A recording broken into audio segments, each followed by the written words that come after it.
Okay, no getting around it. This one's wicked. There are 85 general multiple choice questions, which tells you both how prominently the works from this unit featured on past AP exams, and also how many new questions I've been able to find. There are no matching questions. You've already had all of these on your quizzes.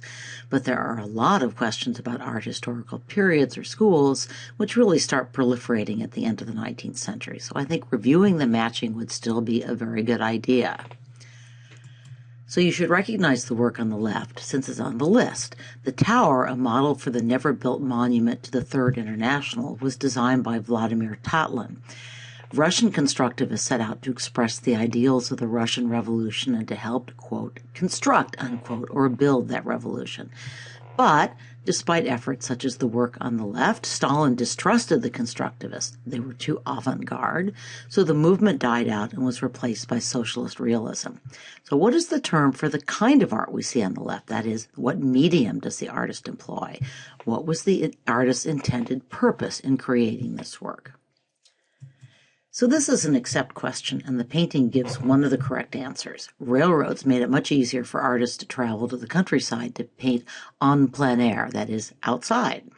What other changes made it easier for painters to travel light and to paint wherever they wanted? We talked about this. And a question about this painting, what is the artist trying to represent? By the way, the answer is almost always the same for Impressionist works, and a variation on this question has shown up on all sorts of past exams. So let me warn you about one incorrect choice. This architect did come up with the phrase form follows function, which would become a motto of international style architects such as Mies van der Rohe, Le Corbusier, and Philip Johnson. But this architect was earlier, and he combined functional form with a love of decoration, so check out those doors. What kind of building is this? And here's a trickier question. Why did the architect decide to use steel coated in ceramic? Well, to answer that, think about where this building was constructed and what recent experience was on every architect's mind. It's, in fact, why this particular city needed so many new young architects like this one. And here's another big hint. This is another building designed by the same architect, the Prudential Building in Buffalo, New York. So what kind of building was this? What made it possible to construct this kind of building? And I'm talking not only about materials, but also changes in industrial production in general. In particular, what did the use of steel make possible? So I've included the floor plan from our required work by this architect as a big hint. Again, if you missed school on the day the class watched the architecture podcast, watch it on your own. These works are big College Board favorites, and students notoriously do poorly on architecture questions. So you have a chance to beat the odds. So I talked about this in my podcast. What limitations did New York City place on new skyscrapers, and how did this affect the design of the building on the right? It was also, by the way, influenced by the fact that there was a lovely old racket club that it didn't want to overshadow. How does the building on the left also take advantage of the site? What do these two buildings have in common? It's the same technological development, or one of them, that made this kind of building possible. Note that this question shows up in various forms throughout the unit. It's not a hard one to remember or get right. But this one is tricky because you will be tempted to answer lack of ornamentation or decorative features. In fact, this building did include some important decorative features, especially the bronze that was added to the window wall. It was not necessary structurally. So here's a quote from one analysis of the building. Quote, "At the time it was built, the Seagram building was the world's most costly skyscraper because of its use of expensive materials and lavish interior decorations, which included bronze, travertine, and marble throughout. The monolith cost $36 million to build and used 3.2 million pounds of bronze in its construction." So if lack of ornamentation or decorative features is not the answer, think of other characteristics of international style architecture. Remember, form follows function? These architects were all about showcasing a building structure, not trying to disguise it. So what's the most famous structural element of this building, and how was it created? The question really gives you an important clue. This interior photo should also give an important clue, and so should the Victorian floor plan on the right. That house, by the way, is a National Historical Site. It's the home of a female African-American civil rights leader from Richmond, Virginia. I talked about this in my podcast and showed you photos of the roof. And actually, this is an interesting question. The functions are very similar, right? There are also some common architectural features, although they may not strike you until you really stare at the two. The question does contain a vocabulary word that you need to know, and I don't think we've taught. Oops. What is a balustrade? Look it up. Do you see one on either building? On both? Your homework reading has the answer to the first question, and I think you heard about it in your presentations as well. The second question is tough, and I've given you the answer if you can attribute the painting on the left correctly. That is, both artists use geometrical forms to play games with depth perception and with multiple perspectives, very much a feature of modernist art.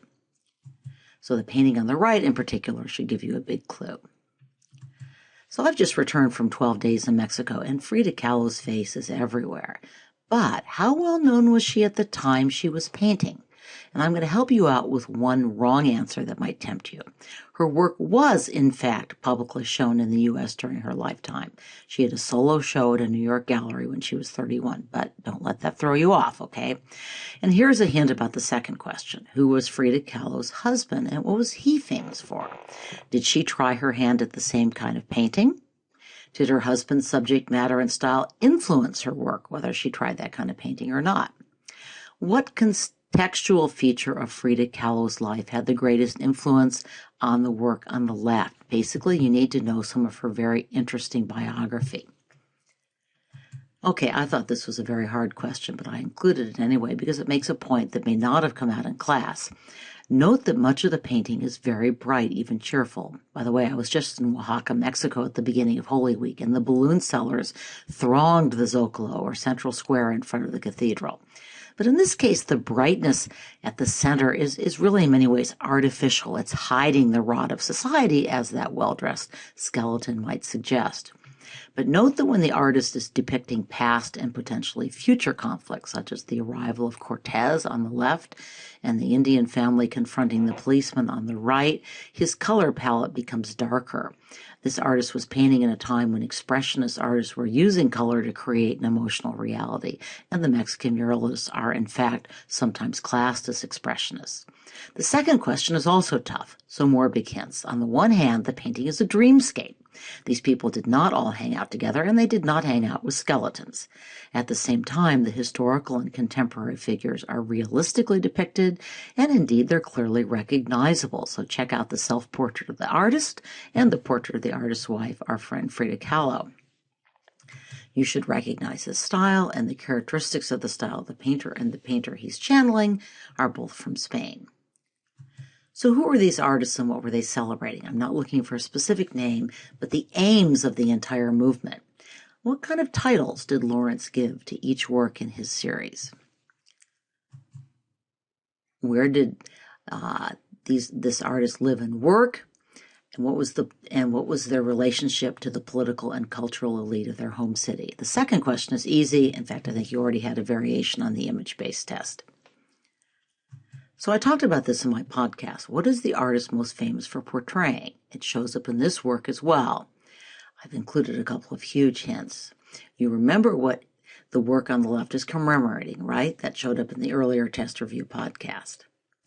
So pay attention both to the use of color and to the rather crude and geometric modeling of the forms. Also, what political message is this work sending? Is this artist an admirer of the military establishment? So these are technical terms you need to know. One refers to thickly applied paint, and it starts with an I. You've had it before. One is a term for opaque watercolor, and it starts with a G. At least up through this unit, we've only had one work that uses the second technique, and it's the work on the right. Where was each artist living when he painted his required work, and why was he living there? So both of these Mexican muralists explore themes of how Mexicans have been exploited by conquistadors, by American imperialists, and by their own leaders. By the way, I just saw lots more frescoes by both of them. Very interesting. So the work on the left is by Japanese woodblock artist Hiroshige. The work on the right is Van Gogh's copy of the same print. So one of our required works shows an especially strong Japanese woodblock print influence, and indeed it is itself another print. That one should be easy. But a harder accept question asks you to identify the formal influence of these prints on Impressionist and post-Impressionist painters. Now we've talked about how the use of flat planes of color influenced these artists. Note that these works, too, tended to focus on rural landscapes and that they often try to capture a scene by showing only part of it, as if the print was intended to spill out of its frame. Here's the actual image that goes with this question. You may recognize it from earlier tests. Okay, you all know who foisted the urinal on the art world, right? What was his intention in creating this work? That is the fountain. What did he call this whole category of work? And why is the fountain often named the most influential artwork of the 20th century? So one way of keeping the dates straight in this unit is to divide them into pre-World War I and post-World War I, that is the interwar years before World War II. Dada was one of the interwar movements. Expressionists painted before, during, and after World War I, but their works, and especially the works by the German Expressionists, were heavily influenced by the ominous build-up to and the tragic aftermath of the First World War. Actually, the tragic occurrences during the First World War. So the painting on the bottom right surely gives this one away. Look it up if you don't know. This is a question that I could really imagine showing up on the AP test. And I'm not going to give you the answer to this one since I think you'll be able to figure it out, and because I want you to stop and think about what your own answer would be. How do you respond to this work and why? So I don't know if the College Board will still ask about this movement since we don't have any required works, but the key word is speed, motion machine, and maybe, though not on this exam, the so-called cleansing power of war. In other words, Braque founded this school together with blank. This one should be easy. But to answer the second question, you need to know the two different categories of cubism, confusingly both created by the same two artists. I talked about this in my podcast. These works are both examples from the school that does not use collages, and it's earlier. We don't have any required works from the second Cubist school, but you might need to know about it anyway. Here's perhaps his most famous work, along with White on White. This is a tough question in my view, so here's a big hint. Are these works symmetrical? I don't think so. They're balanced, but still asymmetrical. They are rectangular in design, and they employ primary colors, at least the painting and the furniture do. So I've given you everything but the except. Actually, there's some primary colors in the building now that I look at it more closely. So I've talked about Mondrian's rather odd spiritual views in my other test review podcast, but to get this question right, you need to remember the name of the religious or philosophical school that he belonged to. So I'm coupling our required Kandinsky work with a famous work by a post-World War II American artist who has, rather amazingly, dropped off the list, Jackson Pollock. So what is the opposite of representational? Another Kandinsky question. Like Mondrian, Kandinsky approached painting as a spiritual exercise. I mentioned his fascination with the Book of Revelation in my podcast, which will seem like a long time ago by now. According to the Book of Revelation, chaos will ensue just before a final redemption and eternal paradise is reestablished on earth. So Kandinsky was portraying chaos on the left side and a more ordered and elevated image on the right. But notice he's delivering the entire message abstractly. Personally, I'm not sure I see the right as that much more orderly than the left, but that's probably the inadequacy of my artistic eye. So this one's so easy, you may be wondering why I seem to be giving away the answer. But you need to think about why artists in Paris would be seeing so many works from Africa in the late 19th century. What was happening in Europe and Africa, and what brought these two different worlds together at this time. Impressionists were fascinated by the transitory effects of light, with capturing the moment. Cézanne was more interested in the basic, unchanging geometry of the world and uncovering its shapes and structures. He also departed from a long tradition of depicting visual space. And how did he depart from that? Finally, what later movement also focused on deconstructing geometric shapes, or deconstructing the world into geometric shapes? This painting is deceptively simple. Do not underestimate it. You're looking at a very important work in art history, and it's one you really ought to know thoroughly. I would not be at all surprised to see this appear as one of the multiple image-based question works on your AP exam. So what kind of juxtaposition is the artist playing with? Yup, the J word again. Think about what obsessed the Impressionists, we've talked about that a lot, and about how their paintings express this. You might also recall Renoir's despairing comments about Impressionism.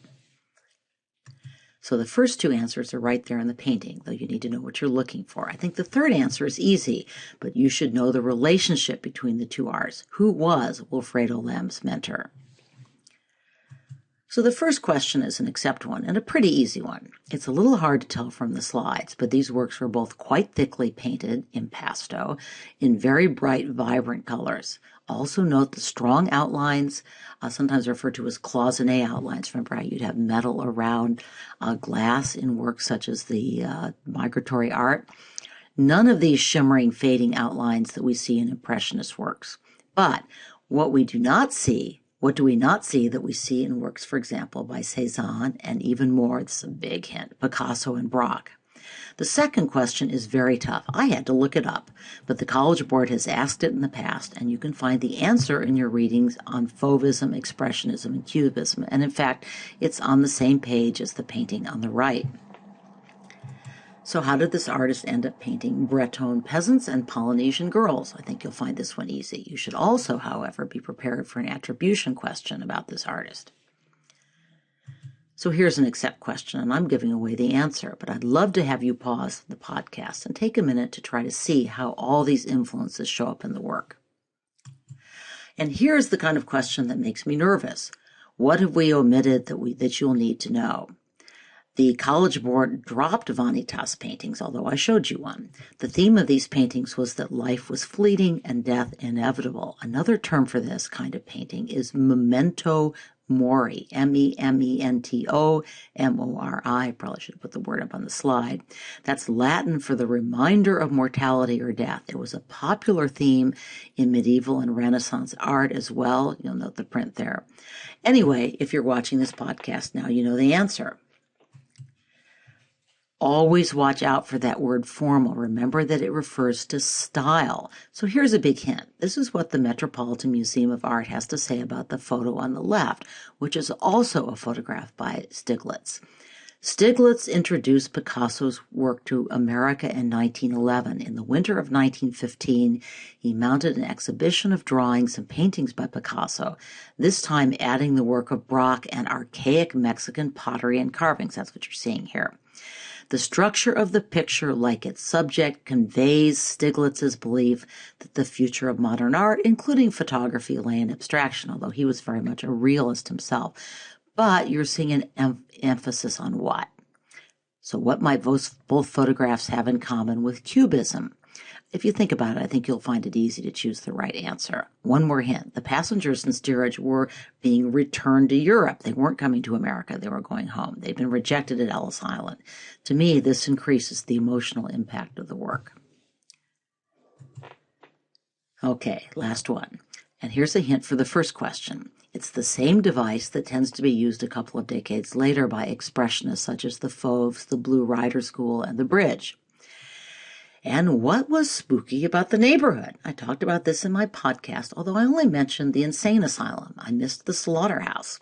Apparently one could hear both human and animal screams from this bridge.